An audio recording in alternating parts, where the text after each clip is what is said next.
What's going on, everyone? In this episode, I'm gonna get right back into it and right back into the Marcos and Kyle beef. I'm just kidding. Marcos and I have already squashed the beef. In this video, we're gonna share some behind the scenes footage from when Marcos and I filmed last time, as well as get into what Marcos and I are up to next, as well as, just a little bit of insight on kind of how successful we have been on YouTube and share what it's like to be a content creator as a student athlete in college. Marcos and I definitely couldn't have had all of this success without all of your guys' support, so thank you guys so much, because I know you guys always like and subscribe to our channel. All right, thank you guys for doing that. Without further ado, let's get right into it and talk about what's up with Marcos and I. So recently I saw this headline on SwimSwam that said that the recent World Championships pulled in less than 200,000 viewers on NBC. That's really sad for the sport of swimming, but that's stunning when you look at what YouTube could have done for swimming. Let's be honest, swimming's not the most fun sport to watch, and only every 4 years does everyone really care during the Olympics. My whole goal for this YouTube channel has been to bring swimming into the forefront and to share how awesome this sport has been for myself and plenty of other athletes, such as Marcos. However, when you just look at the numbers, Marcos and I have had plenty of videos that reach over 200,000 views. Would NBC be better off broadcasting the 2022 World Championships in swimming through content creators in the sport, such as Cody Miller, myself, Marcos, and plenty of other YouTubers like Michael Andrew, who's even competing at the World Championships? I think working with content creators could be the future of sports for a company like NBC, who's trying to broadcast swimming, but really doesn't have an audience on NBC. If they were to niche down and work with creators that are already in the space, I think they'd have a lot more success. However, it's just really interesting that two college kids could pull in more views than NBC. Obviously, there's much more that goes into it from a production standpoint than putting on a World Championships and just putting it on TV. But I can't believe that pulling in 200,000 viewers is profitable for NBC, and their advertisers can't be happy with that. So without further ado, let's take a little behind the scenes look back at my interview with Marcos and share some more highlights from it. Let's go. When did YouTube really start taking off for you? When did you really see the results, I guess, for all the hard work that you have done? Yeah. It takes a long time. It does take a long time. No, for me especially, I have my content all over the place. I don't really know what to do. It probably took at least probably last semester is probably when it started to blow up. When you started, actually. I think that's when it started to grow. Did you get into YouTube for monetary gain or for the fun?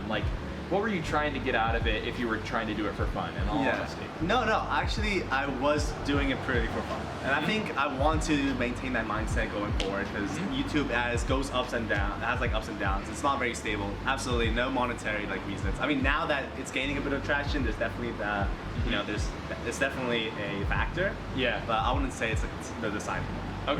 Okay. I think that something that I liked what you said is we always try and get better. I hope that you guys know that we don't put anything out that we wouldn't want to go watch ourselves. Absolutely. I would say. If you finish making a video and you watch it through and you get bored of your own video, it's not worth putting it out. So moving on to swimming. We're both swimmers here at UC Berkeley. Talk to me about your swimming career. When did you start swimming? Yeah, I started swimming when I was 3 years old. Really early on. My mom just dropped me in the pool, and I kind of paddled my way out. And then from there, I just been swimming. I didn't really actually take it seriously till probably middle school. I heard you started in high school, which is insane. Honestly, I can't believe that. Yeah, I always had a pool in my backyard growing up. So I remember I've been swimming since I was 1. Actually, my parents made me a deal that when I turned 3, I could jump off the diving board that was in our backyard. Okay, yeah. And my mom doesn't even have a photo of me jumping off the diving board. It's literally me already in the water is the photo that she has, because she's I didn't even have time to get my camera. I was in the water from a really young age. I got to summer league swimming late middle school, early high school, and then I did club swimming starting sophomore year of high school, really. Yeah, that's crazy. Very impressive. So this guy, I'm not going to spoil it for you guys. What are you doing for your job next year? Okay, so I did say in the previous video, but I will be Berkeley engineer. I will be an engineer, a software engineer, and as I said before, I'm heading over to New York City. Okay. I'm not sure if I should disclose the company just yet, but probably not. But it's gonna be pretty obvious. All right. You just stalk me on LinkedIn. Hint, LinkedIn. Subscribe. I will have more videos in upcoming months. A huge shout out to MySwimPro for sponsoring this video. If you guys haven't heard of MySwimPro, you gotta go check out the new MySwimPro Coach subscription that they offer. I love MySwimPro because as a retired swimmer, I'm trying to stay active, but it can be tough, especially if I don't have Dave Durden in my ear chirping me and telling me exactly how to do the practice. The great thing about MySwimPro being an app is that I can program it on my phone and send it straight to my Apple Watch, so I don't have to worry about it in the pool. This past week, I was trying to get back in the pool for one of the first times in a while, so I tried to do 2,000 meters at the Santa Clara International Pool. The MySwimPro app was keeping my feet moving as it was pushing me with the customized intervals for myself, as well as plenty of rest built in. I was also able to add customizable options like if I wanted to wear fins, paddles, or kick throughout the set with a kickboard, and it would remind me on my Apple Watch. I really love that software. It has everything you would ever need to be a great swimmer, and it's one of the top-rated apps on the Apple App Store.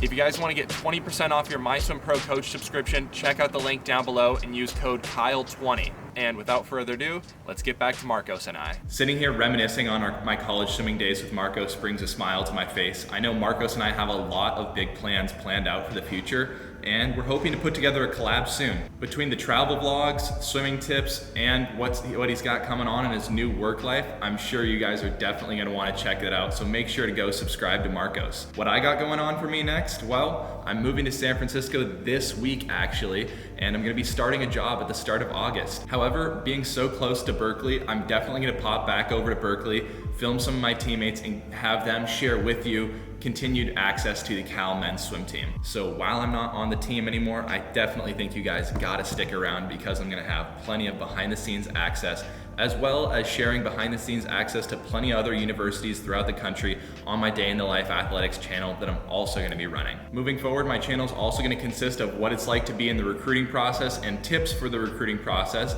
as well as vlog style videos of what it's like to live in San Francisco, as well as continued sports access throughout the country and getting interviews with plenty of athletes in the swimming space as well as other athletic spaces. And finally, this channel is gonna have a lot more swimming tips coming in the near future. So guys, make sure to stick around for those.